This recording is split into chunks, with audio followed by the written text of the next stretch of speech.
I have an interesting topic for the Sports PSP podcast. We're going to do something. It's called Babyface or Heel. Now, for those who may not know what babyface heel means in wrestling terminology, babyface means good guy hero, heel means bad guy villain. So I'm going to pick out a certain athlete, and myself, Champ, and BRF are going to decide which one is a babyface or a heel. I like this. Let's I see. like this too. I like this. Let's go. I like Let's this. go. Let's All right. go. First athlete, LeBron. Babyface or heel?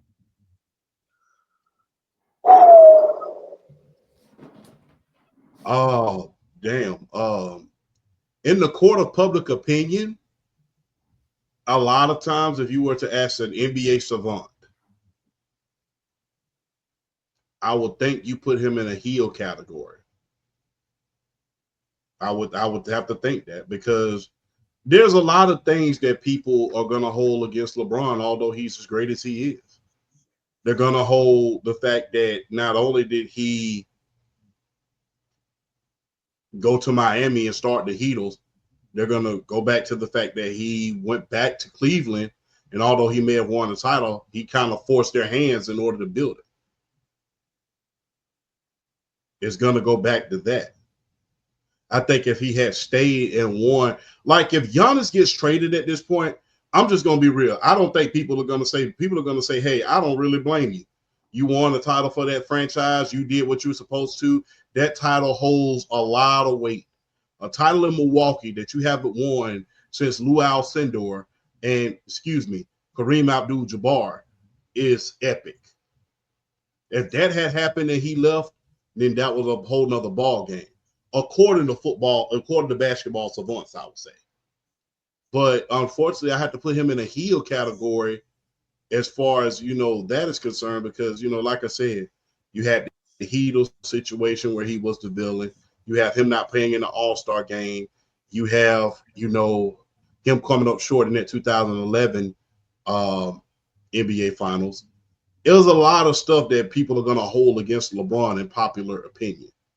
He doesn't necessarily win that battle overall as far as being the overall the overall good guy. He's going to be considered the heel. If you were to put him and Michael Jordan in a one-on-one game, look, knowing what we know now, if you were to put that 2016 Cleveland Cavaliers team against the 96 Bulls, the world would be rooting for Jordan. If the world could have a time machine right now and put Jordan on the court instead of LeBron, they probably would. But in my humble opinion, because of public opinion, I will say, I will consider him heel. I don't consider him the babyface. I consider him a heel. Like I said, not to mention, the All-Star move that he just did, that added to it. Granted, I understand when you've been carrying the league as long as LeBron, you get to get a little bit of seniority. You get to say, you know what, the hell with this, I'm not fit to play tonight. My ankle hurt, bro. I got to lead my team to a playoff run. And rightfully so, you've been carrying the league for a long time. But in the court of public opinion, according to basketball savants, LeBron would be a heel. BRF? Damn, that was good. That was really good. I'm gonna call Braun a heel, but he's the cool heel. He's the Triple H of the 2000s, the Will Ospreay of the late 2010s. He's the cool heel. He's the one you boo him, but then when you get him when you get him out there and his talent show himself, you can't do nothing but give him his respect. You want to boo him, but he's so good. It's like, do I really want to boo him? Because he's too good. Do I really want to boo him? But yeah, like some of his action that he's taken over his career has definitely left something to be desired. The decision going to Miami, this one right here with the All-Star game. Um, I mean, but at the same time though, when you're LeBron James and when you're like in my opinion, a top two lock as far as all time players. I have him as my second greatest player of all time. Um, and I've said to people this before, if you have him as the greatest of all time, I'm not going to argue with you. The resume speaks for itself. Me personally, I don't. I still have Jordan, but that's just that is my personal preference. But yeah, he's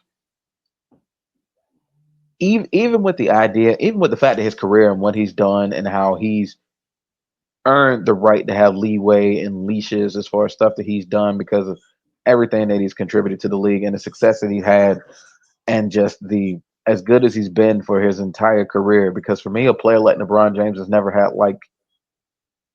like a real like peak as far as his career, but he's been like good for so long at a steady pace. It's almost like that's why he's kind of built and established that legacy that he has for himself. But for me, he's like I said, he's the cool heel. He's the one that you want to boo, but you can't because ultimately, when you watch him do his thing, it's like, damn, I want to boo him, but I can't. He too good. So I'll put LeBron in that he's a heel, but for me, he's the heel you'll cheer or show respect to because he's just that good of a player. Babyface. LeBron is more of a babyface. I understand I understand to y'all points the decision and the All-Star, but LeBron is more babyface because he likes to be loved. He likes to be appreciated. He likes to be acknowledged for all the great things that he's done. I will give him over this when it comes to Jordan. MJ, no matter how competitive he was off the court, LeBron he can't touch LeBron James when it came to social political issues. LeBron James has been more outspoken. Unfair or fair that is a point. LeBron was more outspoken when it came to social or political issues. Matter of fact, Jordan got a lot of flack from a lot of us in the black community when he said, "Hey, Republicans buy sneakers too." Remember that? Yeah, I remember that. Yeah, During the Harvey Gantt thing. Yeah. exactly. And I think with LeBron James, he's been very outspoken with a lot of these issues. Look at with the Miami Heat with Trayvon Martin. Look, I mean, he joined Derrick Rose. Derrick Rose was the first one who wore the "I Can't Breathe" t-shirts. That was in the aftermath, I think, of Eric Gardner, right? Yeah. Right. And don't forget, not to interrupt, I apologize, PSP. Go ahead. Remember when the Lakers and the Bucks, remember when they boycotted the whole damn game. Right. They just walked off the court. I'm like, wait a minute, what's going on? I'm like, what happened to the game? And they was like, oh yeah, the NBA players said they're not playing tonight because I forget which one it was because it was so much going on back during. I think it was like right after COVID. But Was this during? I think So this I was. think this was During the this was bubble. George Floyd. yes, it was. It was George Floyd. Yeah, they walked off the court and they didn't play. And I'm like, what the hell? No, it was just right after that. I'm like, what the hell just happened? Did they just really just walk off the court and say we're not playing?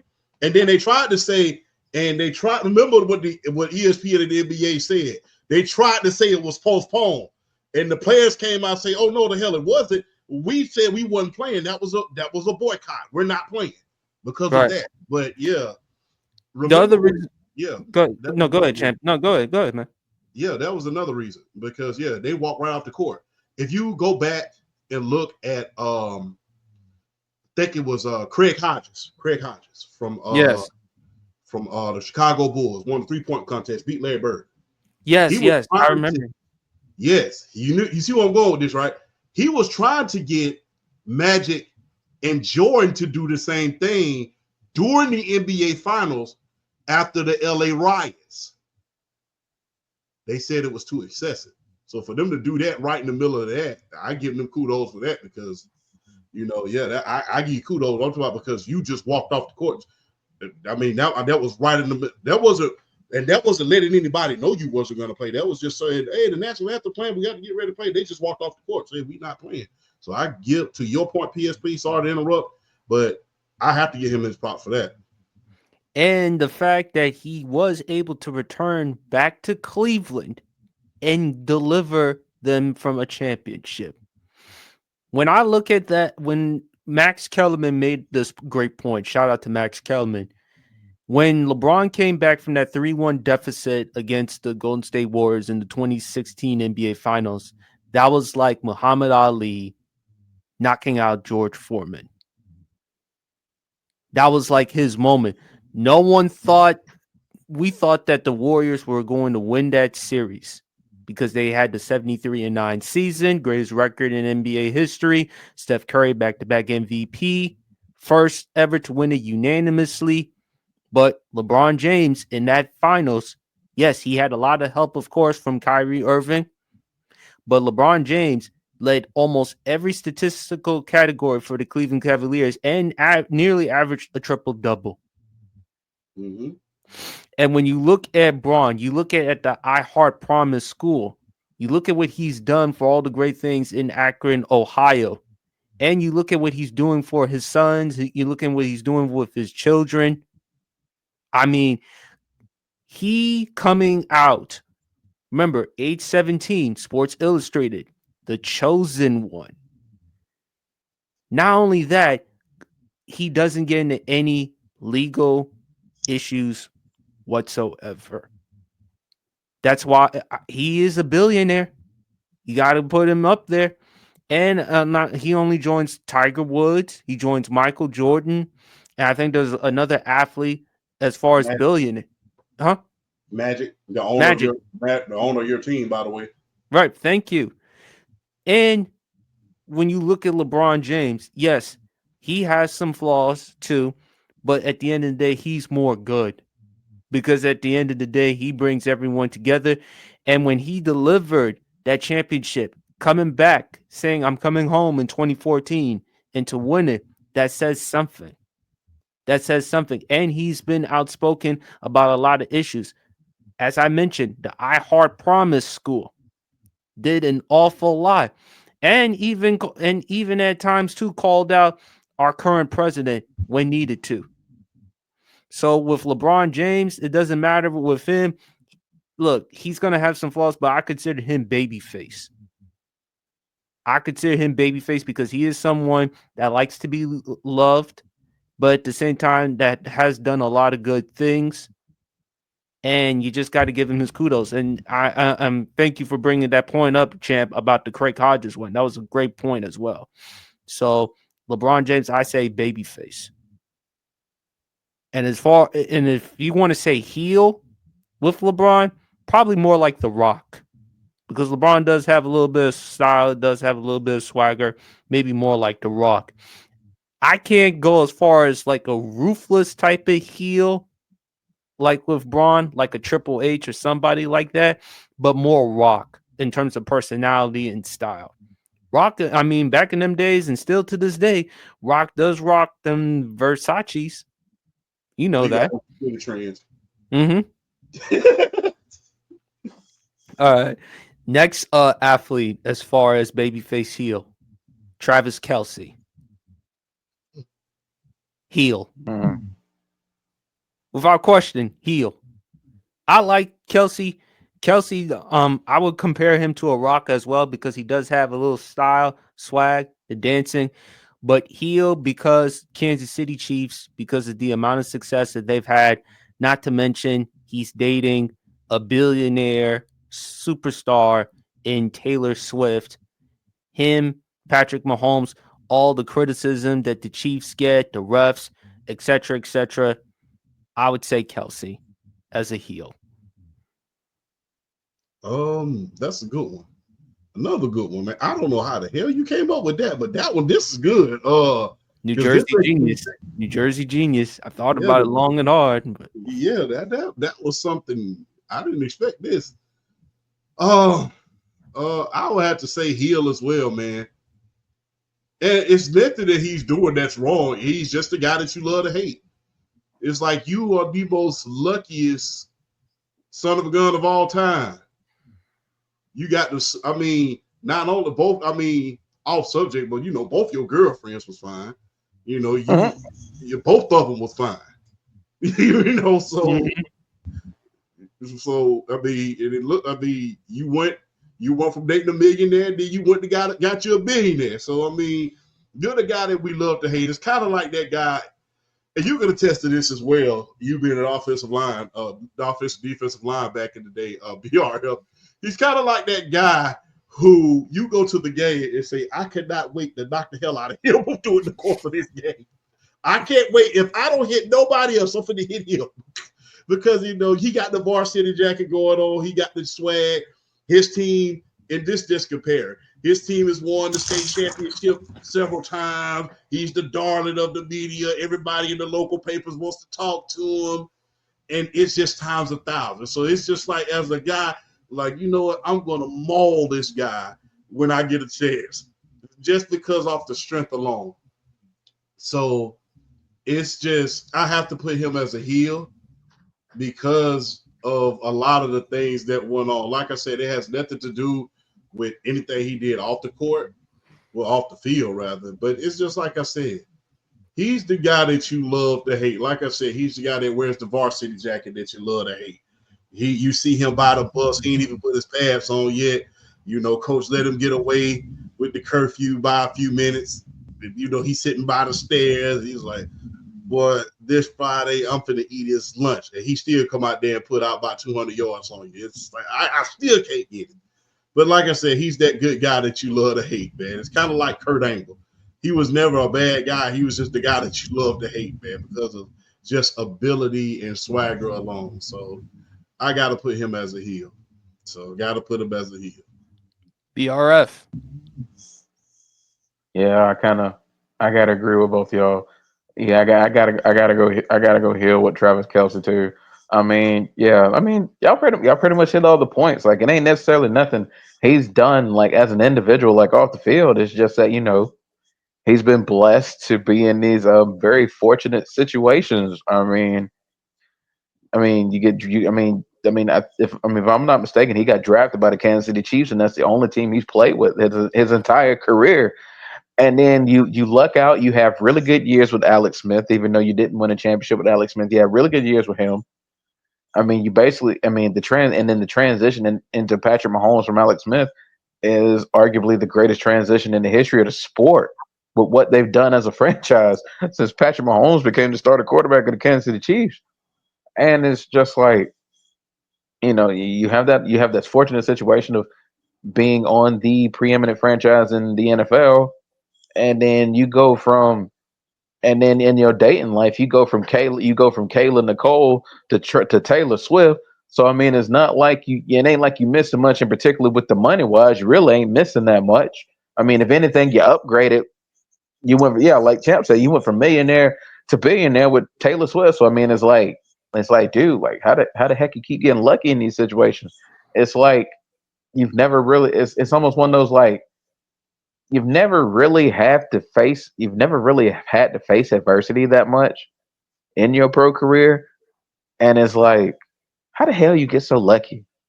Like, man, like, it's one of those where it's like, I mean, yeah, it's kind of like I really can't add too much. I mean, y'all kind of like hit all the vital points with him. It's like, man, I just, I want to. Champ said the best one. I was like, man, get him on the field. I'm gonna pop him. I just want to get him once. And then you get on the field, you start talking a little trash to him. Next thing you know, middle of the fourth quarter, you see that stat line, and you're just like, oh, well, never mind. I thought I was gonna get him, but you know, it kind of is what it is on that one. So, but yeah, I agree. Yeah, Travis Kelce is a heel for me too. I kind of agree. I pretty much had all the points. All right, one last one for babyface or heel. Champ, I'll let you go first. Luka. Luka's a babyface, unquestionably. I mean, look, he doesn't even talk enough for us to even hate him. I mean, people can talk about conditioning or whatever you want to call it, but he's done nothing but all the right things, man. He's been a baby. Like I said, he doesn't talk. He's not a big trash talker. Oh, he's a trash. Oh, I'm not. He's not Devin. That's one out of a million. He's not one of those Larry Bird, Reggie Miller, Michael Jordan type of guys. Why do you You know, think Shannon Sharp calls him Luka Bird, baby bird? and so Bird was on another level though, man. I can't compare him Bird for trash talking, or even I can't even compare him to Reggie Miller on that one because trash talking. You know, I think the biggest thing I ever seen him was with him and um Dr. J. yeah. Remember when Dr. J took a swing at Bird? They about to choke. They had each other's throats, but Mm-hmm. he's not the super trash talker that a lot of old school guys were.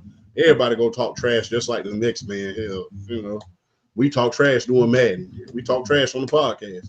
So I mean, so I gotta say Luka's a baby face, man. It's just like he's not loud enough for me even. He's loud enough to even for. He's one of those guys like this. Like I said, it's kind of like one of those guys. You know, he loud enough for you to hear him. He ain't loud enough for you to hate him. It's like it's kind of like that kid who make all A's, but you know the only reason you know his name because he raised his hand in class all the time. So it's just like he talks enough to let you know he's there, but it's just like he's a trash talker. Yeah, but I ain't hearing outside a few words. I ain't heard too much. It's like, all right. So yeah, a baby face. Like I said, he's not loud enough in order for me to consider him a heel. You got to be a little loud, whether that be silently loud as far as a relationship or being the person that you love to hate, or you have to be loud in the form of your talk game. And he's not that loud in order to be a heel, in my opinion. So he has to be a baby face. Shout out to my man Darren Hopkins, D Hop. Please go check him out on YouTube with his podcast and everything else, man. Does a lot of great content. Also, please go check him out on Instagram as well. BRF, Luka, babyface or heel? Yeah, man, I gotta go babyface too. And then this trade of him going to the Lakers, it kind of gives him a little more sympathy as well, because like look at what he done. Look at what he did for the Dallas Mavericks. I mean, 2 Western Conference Finals appearances. He got him to the NBA Finals last year. I mean, becoming just the preeminent face of that franchise after Dirk Nowitzki, basically carrying that torch as far as like European superstars carrying that torch. And then just all of a sudden, not only do you get traded, but then all the crap that the front office started talking about you as far as like his conditioning, his commitment, all that other stuff, and it's Well, like they like he's made Nico Harrison look so bad because Nico Harrison. Can you imagine the criticism that he's gotten lately? I've already said if the Dallas Mavericks don't win a championship in 2 years, this is undoubtedly top. I'm thinking top 3 worst trade in NBA history. Might be top 5 in sports history if they don't win a championship in 2 years. Because I mean, I'm gonna be real. Is the defense better with Luka gone? Absolutely. But you know what? With Luka, you lose a clutch gene, you lose a clutch factor, you lose an ability to make big time plays in big time situations and late game situations, particularly if you get to the playoffs. I love Kyrie. Don't get it twisted. I think Kyrie's still going to do great things. Hell, he had a game tonight for them against New Orleans. He put up 35 against the Pelicans tonight. So Kyrie balling. But even still, Luka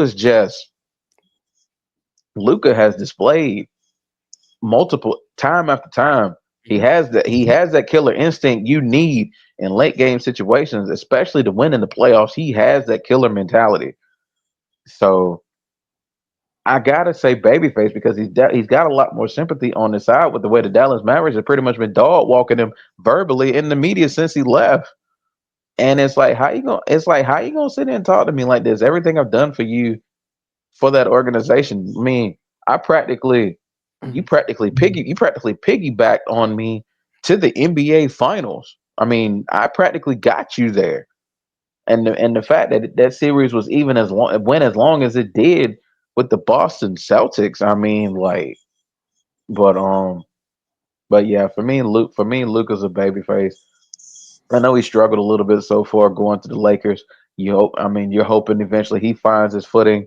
The way him and Braun can just that even with Braun at 40, the Right. combination is still scary. The combination is still scary, even with a 40-year-old LeBron James. So, but yeah, Luka's for me is a baby face because because especially with recent weeks, he's got a lot of sympathy. Like I Oh said, yeah. particularly with the way Dallas treated him. So yeah, and I mean, yeah, like he's not he like I think the two biggest instances I've seen of him being like a trash talker for me is definitely the Devin Booker situation. But let's not forget about the Rudy Gobert thing. He embarrassed the daylights out of Rudy Gobert. I mean, I Patrick don't know if Rudy. Beverly.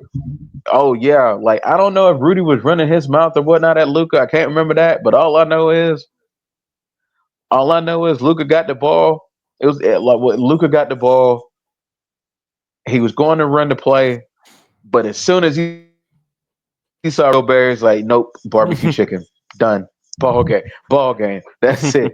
And lit him up over the top with three. And I think after the game, they kind of said something about Rudy and his ability to play defense. And Luka looked at the inside crew, and he's just like, "You want to say that again?" So, but Luka's a babyface. Yeah, babyface for Luca.